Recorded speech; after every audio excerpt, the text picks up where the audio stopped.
저절로 노래가 나올 때가 언제입니까?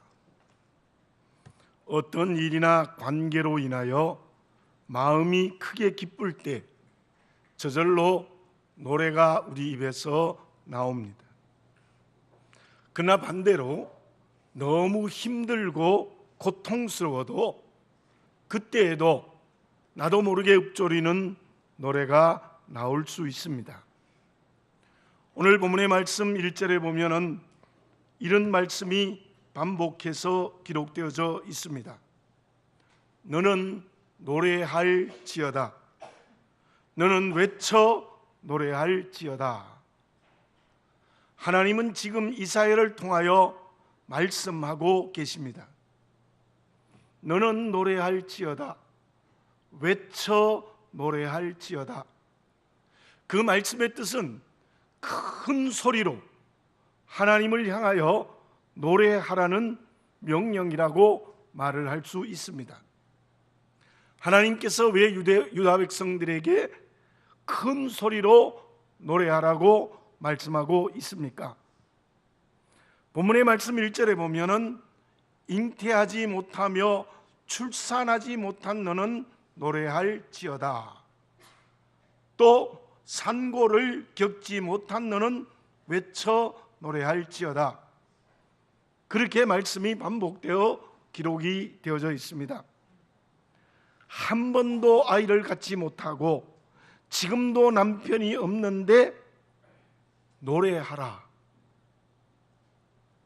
무슨 의미입니까? 그 이유는 마지막 부분에 보면은 홀로 된 여인의 자식이 남편 있는 자의 자식보다 많음이라 여호와께서 말씀하셨느니라.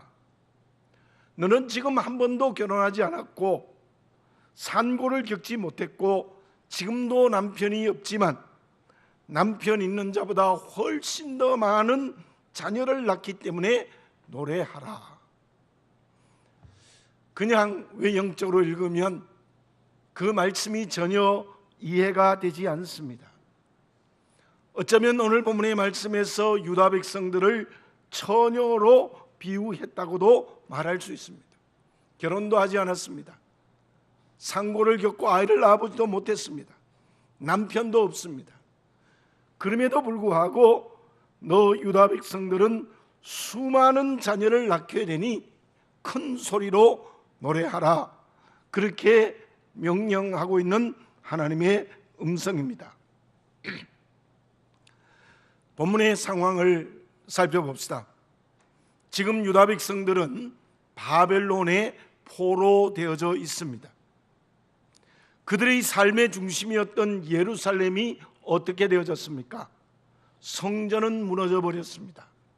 성읍은 회파되어졌습니다. 사람들이 거의 거주하지 않습니다. 예루살렘에 있었던 귀족들과 전문가들은 바벨론에 포로되어져 가버렸습니다. 실로 이 예루살렘 성은 비참한 상황입니다. 그런데 오늘 본문의 말씀의 의미가 무엇인가 하면은 무너졌던 성전이 예루살렘에 세워진다. 온 성읍에 건물이 새롭게 건축되고 그 성읍에는 많은 사람이 살게 된다는 하나님의 약속입니다. 그래서 큰 소리로 외쳐 노래하라는 뜻입니다. 본문의 말씀은 오늘의 교회 또 과거, 현재, 미래의 모든 교회에 적용될 수 있습니다. 실제로 갈라디아서 4장 27절에서는 그 말씀이 그대로 인용되어져 있습니다. 그것은 오늘의 교회가 예루살렘 성전처럼 회복되고 성읍에 수많은 사람들이 거주하는 것처럼 구원받는 사람이 많아진다는 뜻입니다. 교회 역사를 보십시오. 초대교회 때 얼마나 많은 사람들이 순교를 했습니까? 교회가 번성하지 못했습니다. 수많은 사람들이 원형극장의 사자의 밥이 되기도 하고 지하 무덤에서 신앙생활을 하는 비참한 상황 속에 있었던 그 초대교회가 오늘의 세계의 교회가 되어졌습니다. 실로 이 말씀은 그대로 이루어졌던 거죠. 상고도 겪지 못한 교회, 남편도 없는 교회, 또한 아이를 낳을 수 없는 상태의 교회가 많은 환난과 고통과 고난의 길을 걸어갔지만 많은 사람들이 구원받는 역사가 일어나는 교회가 되었고, 그 교회는 주님 오실 때까지 계속되어질 것입니다. 뿐만 아니라 개인에게도 오늘 본문의 말씀은 적용이 될 수 있습니다. 나는 하나님의 자녀입니다. 믿음 때문에 온갖 고난의 길을 걸어갑니다. 환난과 핍박의 길을 걸어갑니다. 그런데 그러한 나를 하나님이 축복하고 계십니다. 너를 통하여서 수많은 사람이 구원받게 된다. 너는 나의 축복의 통로가 되어진다는 약속의 말씀이 오늘 본문의 말씀입니다. 지난번 기독교 공보에서 지난 1년 동안 우리 통합층만 교인이 2만 명 이상 줄었다는 보도를 보았습니다. 그 실제의 보도보다 더 많은 사람이 줄었을 것이라는 것이 일반적인 견해입니다. 총회 상회비가 줄어서 총회가 운영되지 못할 위기 속에 지금 현재 봉착해 있습니다. 한국에서 제일 큰 교단인 우리 통합측이 그렇다면 다른 교단도 역시 마찬가지일 것입니다. 참으로 한국 교회가 어려운 상황입니다. 그게 잘못에 의하여 이루어졌든지 사회 현상에 이루어졌든지 어떤 현상에서 이루어졌든지 간에 하나님의 심판의 대상으로 이루어졌든지 간에 우리는 오늘 주시는 하나님의 음성을 들을 수 있어야 합니다. 그럼에도 불구하고 너희들이 바벨론 포로에 있음에도 불구하고 심판의 대상이 되어 있음에도 불구하고 너를 통하여 많은 사람을 구원하는 축복의 통로가 되게 한다는 한국교회에 주시는 은혜의 말씀으로 우리는 들어야 될 것입니다. 그것은 우리 교회도 마찬가지입니다. 내 개인의 삶도 마찬가지입니다. 어떤 고난과 위기와 어려움이 있다 할지라도 오늘 이 본문의 말씀을 순종하기만 하면 반드시 한국교회를 통하여 우리 교회를 통하여 나를 통하여 구원의 열매를 많이 맺는 축복의 통로가 되겠다는 하나님의 약속입니다. 저와 여러분, 이 하나님의 음성을 오늘 우리가 들어야 될 줄로 믿습니다. 2700년 전에 주신 이 말씀은 오늘 나에게, 우리 교회에게, 한국교회에게, 세계교회에게 주신 하나님의 음성으로 듣고 우리가 이 말씀을 순종함으로 말미암아서 주님 재림할 때까지 수많은 사람들이 주님 앞으로 돌아오는 축복의 통로가 되는 역사가 이루어져야 될 줄로 믿습니다. 그러면 그렇게 우리 교회가 내가 하나님의 은혜의 통로가 되어 수많은 사람들을 그리스도에게로 돌아오게 하기 위해서 어떻게 해야 하겠습니까? 어떻게 할 때 축복의 통로가 될 수 있겠습니까? 한 마을에 6개월 동안 비가 내리지 않았습니다. 그 가뭄 때문에 농사를 지을 수 없었고, 그래서 온 동네 사람들이 양식이 없어서 굶게 되는 상황에 놓여 있었습니다. 그때 동네 사람들이 산 정상에 올라가서 비가 내리도록 하늘에 기우제를 지냈습니다. 그런데 기우제가 마치자마자 장대와 같은 소나기가 쏟아졌습니다. 비가 내리는 것은 매우 좋았지만 문제는 그 비를 맞고 산 아래까지 내려가는 것이 문제였습니다. 근데 그때 5살 난 어린아이가 우산을 펼쳐 들었습니다. 너 어떻게 우산을 준비해 왔니? 그랬더니 5살 난 어린아이가 이렇게 얘기를 했다고 합니다. 할아버지, 하늘에 제사를 드리는데 비가 올 것을 믿지 않으셨나요? 저는 믿고 우산을 준비해 왔습니다. 지난 주일에도 믿음에 대해서 말씀드렸습니다마는 오늘 54장 1절 마지막에 보면은 여호와께서 말씀하셨느니라, 이렇게 1절의 말씀이 기록되어 있습니다. 하나님의 약속의 말씀을 믿어야 됩니다. 5살 난 어린아이가 기우제를 지내도 비가 온다는 것을 믿고 우산을 준비했는데, 믿음으로 살아가는 우리들은 과연 하나님의 약속의 말씀이 이루어진다고 반드시 믿고 있습니까? 기우제는 그게 엉터리지 않습니까? 그런데도 그걸 믿고 우산을 준비한 5살 난 어린아이가 있는데, 우리는 하나님의 말씀, 약속의 말씀 반드시 이루어지는데도 믿지 않는 우리의 모습이 아닙니까? 1절 하반절에서는 여호와께서 말씀하셨느니라고 말씀하시고 난 다음에 2절에서는 이런 말씀의 명령을 하고 있습니다. 내 장막 틀을 넓히며 내 처소의 휘장을 아끼지 말고 널리 펴되 너의 줄을 길게 하며 너의 말뚝을 견고히 할지어다.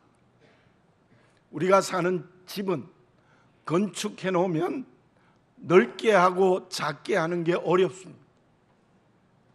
다시 큰 공사를 해야 되죠. 그러나 장막, 천막은 어떻습니까?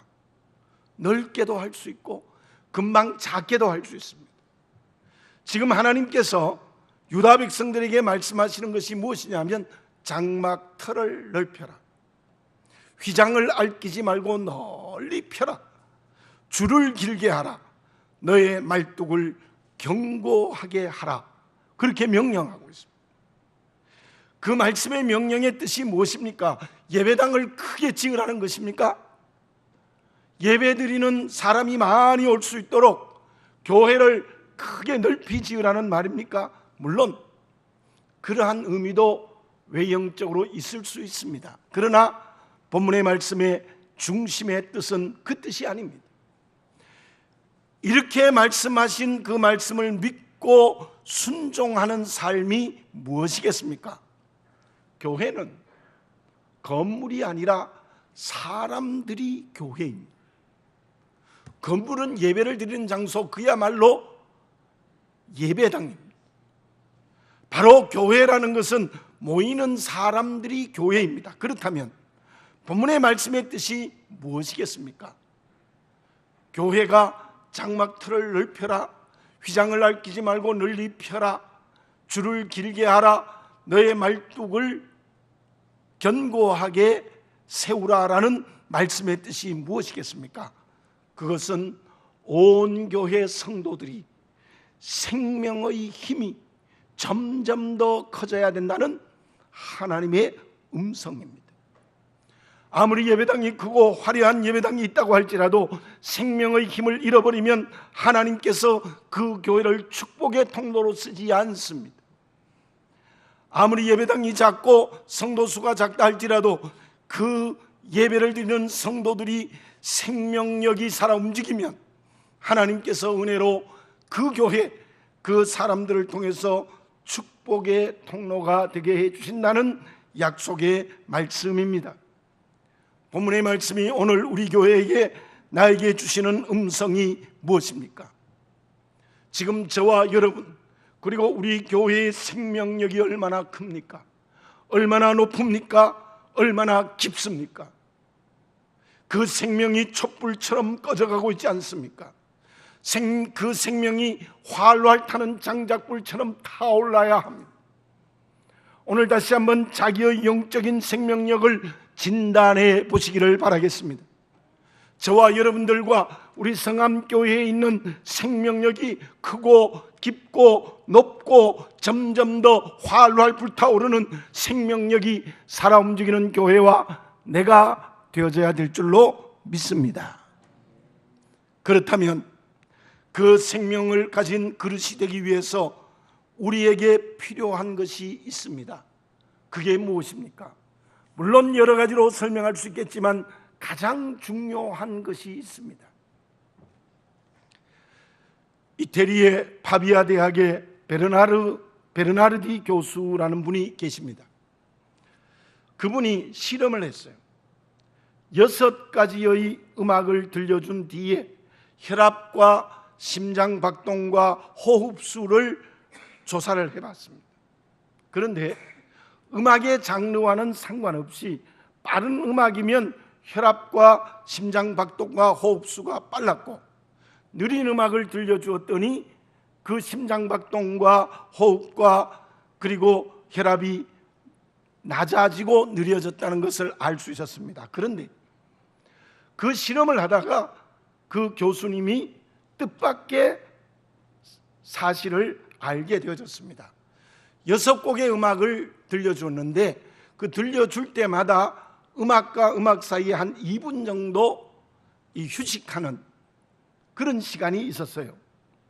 그런데 그 침묵의 시간에 혈압과 심장 박동과 그리고 호흡이 가장 안정이 되어졌대요. 그 결과를 베르나르디 교수는 사이언스라는 잡지에 이렇게 기고를 했습니다. 깊은 수준의 침묵은 가장 큰 휴식을 가져다 준다. 그리고 또 하나는 침묵은 새로운 뇌세포들을 자라게 해 주었다. 이렇게 실험 결과를 설명을 했습니다. 저는 이 글을 책에서 읽으면서 이런 생각이 들었어요. 신앙을 가지고 살아가는 우리들에게 그 침묵의 가장 깊은 수준은 무엇일까? 그것이 기도입니다. 기도입니다. 소리를 크게 질러 기도하든지 조용히 기도하든지 간에 우리 인간에게 가장 깊은 침묵의 수준은 하나님께 드리는 기도라고 말을 할 수 있습니다. 하나님께 드리는 기도는 과학적 실험에 의해서 결정되는 것은 아닙니다. 하나님께서 은혜로 우리의 생명력을 살아 움직이게 하는 것은 저와 여러분들이 하나님께 깊은 수준의 기도를 할 때 이루어진다는 것을 이 말씀을 통하여서 분명히 보아야 될 것입니다. 사도행전 16장에 바울과 실라가 39대 태장을 맞고 한밤에 손과 발에 착고를 메고 어떻게 했습니까? 39대 태장을 맞았다는 것은 등에 어쩌면 살찜이 떨어져 나가는 엄청난 고통이 한밤중에 있었을 것입니다. 그런데도 그때 바울과 실라는 하나님께 기도를 드리고 하나님께 찬양을 했습니다. 하나님께 기도드리고 하나님께 찬양을 할 때 하나님의 능력의 역사, 생명력, 성령이 주시는 생명의 힘이 바울과 실라를 온전히 붙들었습니다.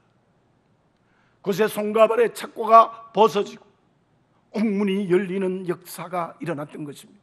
옥사장이 무릎 꿇고 회개하는 역사가 일어났던 것입니다. 한나의 부르짖는 기도는 아이를 낳지 못했지만 사무엘을 낳을 뿐만 아니라 더 많은 자녀를 낳는 축복을 받았습니다. 왜요? 그 한나의 기도에 생명이 있었기 때문입니다. 주님이 겟세마네 동산에서 십자가를 위하여 기도할 때 그의 땀방울이 핏방울이 될 정도로 기도를 하셨습니다. 그러나 베드로와 야고보와 요한은 잠 때문에 예수님이 3번이나 와서 기도해달라고 부탁하지만 그들은 깊은 잠에 빠져들었습니다. 그 생명이 없는 잠에 빠져 있을 때 그 제자들은 모두가 다 예수님이 십자가에 붙들렸을 때 도망자가 되어져 버리고 말았던 것입니다. 교회가 또 내 자신이 장막틀을 넓혀라, 휘장을 아끼지 말라, 줄을 길게 하라, 말뚝을 견고하게 세우라는 뜻은 기도를 통하여서 저와 여러분에게 생명력이 살아있어야 되는 거예요. 기도가 없으면 그리스도인이 아닙니다. 하나님 앞에 깊이 기도하지 않으면 진정 새로운 믿음의 길을 걸어갈 수 없습니다. 저는 요즘 근간에도 계속해서 마음에 오는 결론은 목회는 기도이다, 그렇게 정리도 할 수 있습니다. 우리는 다시 한번 내 자신을 바라보면서 기도를 통하여서 생명이 살아 움직이는 그리스도인이 되시기를 바라겠습니다. 그렇게만 되면 그 한 사람을 통하여서 구원의 열매를 맺어 주실 것입니다. 그러한 교회를 통하여서 수많은 사람이 그리스도에게 돌아오게 하는 역사를 일으켜 주실 줄로 믿습니다. 505장 찬송에 이런 후렴 가사가 있지요. 전하고 기도해 매일 증인 되리라. 누가 증인이 됩니까? 누가 전하는 사람이 됩니까? 침묵의 깊은 수준인 기도로 생명력이 살아있어야 우리는 이 세상에서 복음을 전도할 수 있는 예수 그리스도의 증인이 될 수 있다는 것입니다. 수없이 성경 말씀에서 말씀하고 있는 하나님의 음성을 들어야 합니다. 구하라, 찾으라, 두드리라. 쉬지 말고 기도하라, 항상 기도하라.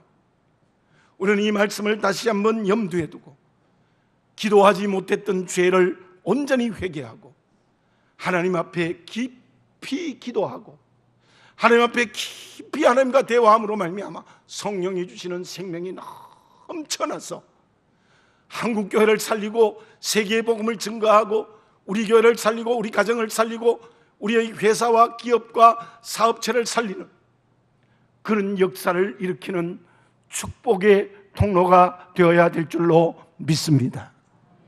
기도하지 않고 그래서 생명력이 잠자고 기도하지 않아서 영혼이 병들어지면 결코 이 말씀이 이루어질 수가 없습니다. 기도를 통하여서 우리 모두 큰 생명력 얻어서 이 세상을 하나님의 나라로 바뀌고 구원의 열매를 맺는 축복의 통로가 되는 그리스도인이 되어져야 될 줄로 믿습니다. 그러면 기도로 주어진 생명력이 교회와 우리의 삶에 어떻게 나타나야 합니까? 로마의 황제인 시저가 큰 잔치를 베풀었어요. 많은 귀족들과 친구들이 참석했습니다. 마침 그날 날씨가 좋지 않아서 시저가 매우 기분이 나빴습니다. 투덜거리며 불평을 했는데 그래서 부하들에게 이런 명령을 했어요. 하늘을 향해 화살을 쏘아라 그랬어요. 화가 나고 불평이 났습니다.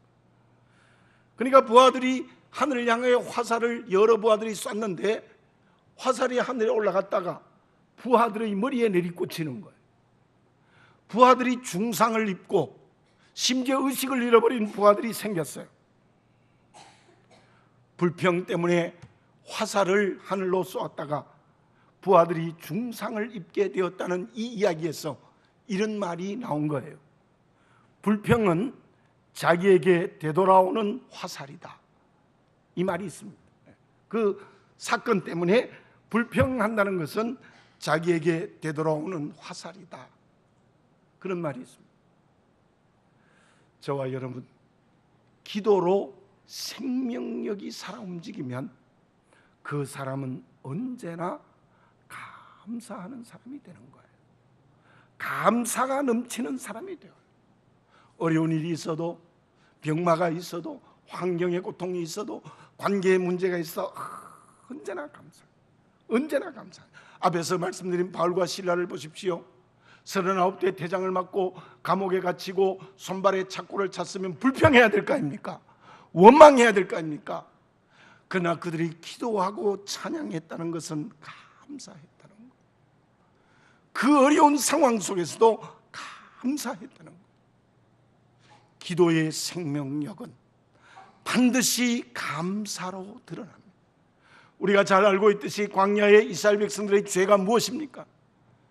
불평과 원망의 죄 때문에 그들은 광야에서 다 죽어버리고 요단강 건너 가나안 땅에 갈 수가 없었던 것입니다.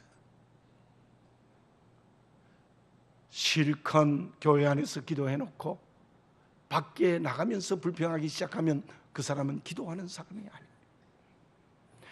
기도가 깊어져서 그로 말미암아 생명이 살아 움직이는 성령 충만한 사람이 되었다면 그 사람은 오늘의 삶에서, 오늘의 환경에서, 오늘의 관계에서 늘 감사하게 되는 거예요. 늘 감사하게 된다는 거예요. 2절의 말씀을 좀 더 적극적으로 설명하면 무엇이겠습니까? 장막틀을 넓혀라, 휘장을 앓기지 말라, 줄을 길게 하라, 말뚝을 굳세게 세우라라는 그 뜻이 무엇이겠습니까? 그 뜻에는 더 중요한 감사의 삶의 뜻이 있습니다. 물론 외형을 넓히라는 뜻도 있겠지만 더 중요한 뜻은 감사하는 사람이 이 땅에서 오늘의 현장에서 어떻게 살아야 되는가를 설명하고 있는 말씀입니다. 여호수아서 17장 14절에서 18절과 19장 9절에 보면 이런 말씀이 있어요. 이제 이스라엘 백성들이 가나안 땅을 정복해서 가나안 땅을 분배하는 모습이 나타나요. 근데 요셉 지파, 즉 므낫세 지파와 에브라임 지파입니다. 땅을 분배를 했는데요, 불평이 가득한 거예요. 땅이 너무 좁습니다. 원주민들이 철병거로 무장해 있습니다. 산지만 가득합니다. 계속해서 불평하는 거예요. 그런데 유다 지파는 어땠습니까? 제비를 뽑아 얻은 기업 중에서 일부를 떼어서 시므온 지파에게 나누어 주었습니다. 어떻게 해요? 기쁨으로, 감사한 마음으로 하나님께로부터 얻은 기업인데 그 일부를 떼어서 기쁨과 감사로 시므온 지파에 나누어 준 거예요. 요셉 지파는 좁다고 불평의 아우성인데 유다 지파는 감사하고 기뻐하면서 땅을 나누어주는 역사가 일어났어요. 불평하고 원망하는 교회나 성도는 언제나 자기의 것을 움켜쥐고 있습니다. 절대로 나누지 않습니다. 그러나 정말 감사하고 생명력이 충만하여서 믿음의 모범을 보이고 감사하는 삶을 산다는 것은 넉넉하게 나누어주는 사람이라고 말을 할 수 있습니다.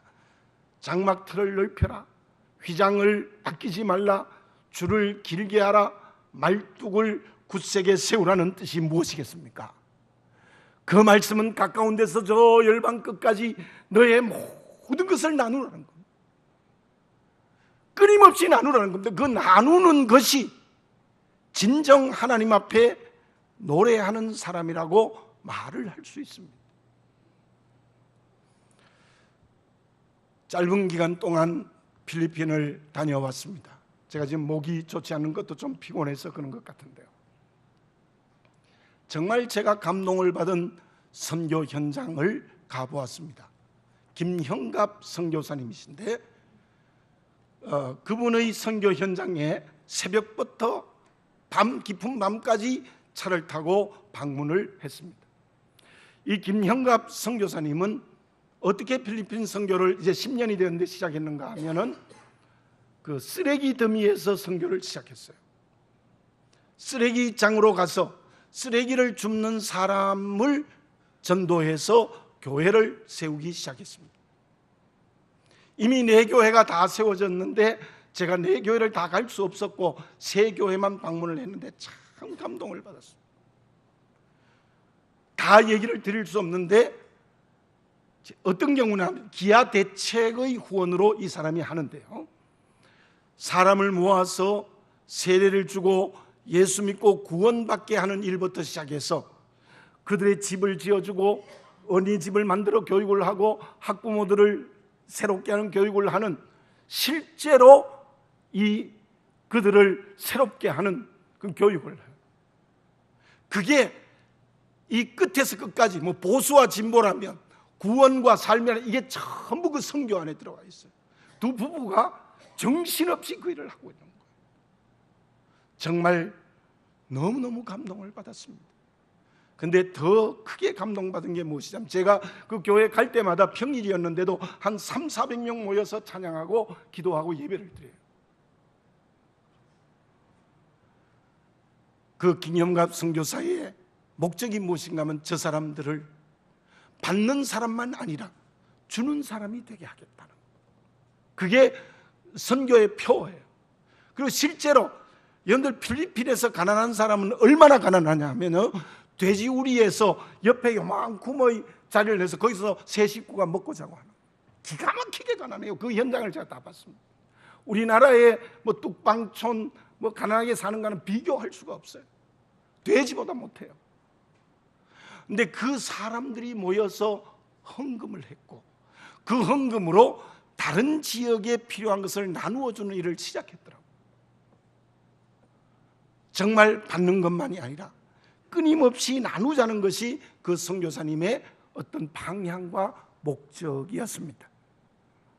그래서 참 저는 그 선교사님에게 저 차를 계속해서 태워주셨는데 너무 감사한 마음을 가져서 아직도 그 감동이 잊혀지지를 않습니다.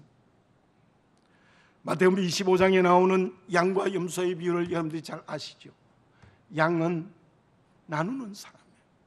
염소는 나누지 않는 사람이에요. 믿음의 모범이 무엇이겠습니까? 저와 여러분들 정말 우리 기도하여 생명력을 얻어서 감사한다면 내게 있는 모든 것을 나누어야 합니다. 믿음을 나누시기 바랍니다. 마음을 나누시기 바라겠습니다. 물질을 나누시기 바라겠습니다. 건강을 나누시기 바라겠습니다. 지위도 나누시기 바라겠습니다. 능력도 나누어 주시기를 바라겠습니다.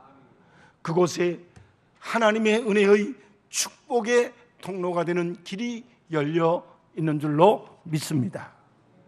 결국 그 결과는 어떻습니까?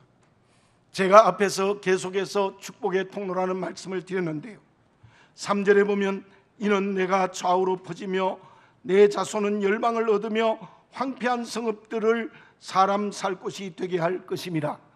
좌우로 퍼진다. 번영의 축복, 번성의 축복을 주겠다. 내 자손은 열방을 얻는다. 내 세계를 내 손에 얻게 될 것이다. 그리고 어떤 말씀을 했습니다. 황폐한 성읍들을 사람이 살 곳이 되게 할 것임이라. 바로 문제가 해결되고 치유하고 회복하고 생명이 살아 움직이게 하는 그 역사를 일으켜 주겠다는 하나님의 약속입니다. 우리 모두 오늘 본문의 말씀처럼 외쳐 노래할 수 있겠습니까? 외쳐 노래하는 사람은, 하나님은 그 사람을 통하여, 그 교회를 통하여서 좌우에 퍼지며 내 자손은 열방을 얻으며 황폐한 성읍을 사람이 살게 하는 곳으로 회복하는 놀라운 역사를 이루는 주님의 쓰임받는 그릇이 될 수 있을 줄로 믿습니다. 이런 말이 있습니다. 인생의 길에 답이 없을 때가 있다. 그러나 모든 인생의 길에는 길은 있을 수 있다.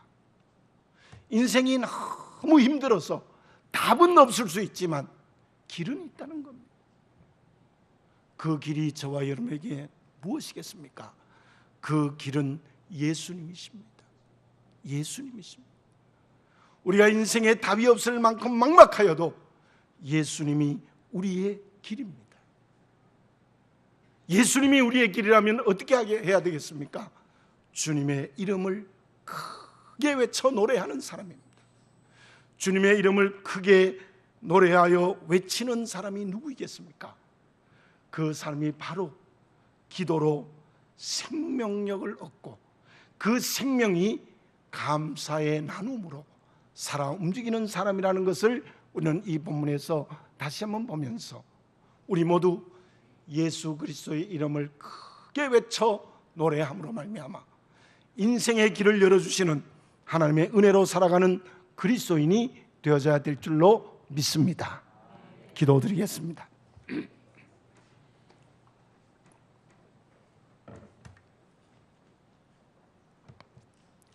사랑하는 아버지 하나님, 저희들을 은혜로 인도하여 주시는 것을 감사합니다. 아직도 저희들 기도하지 못하고 영혼이 잠자고 있지 않습니까?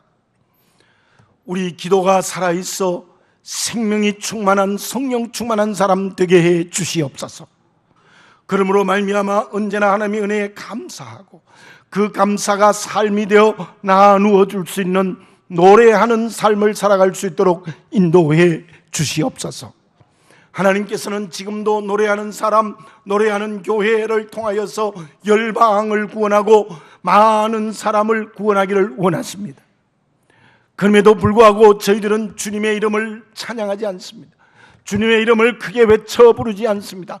온갖 세속의 것을 붙들고 노래하고 있습니다. 주여, 회개의 영이 성령으로 내게 새롭게 하여 주시옵소서.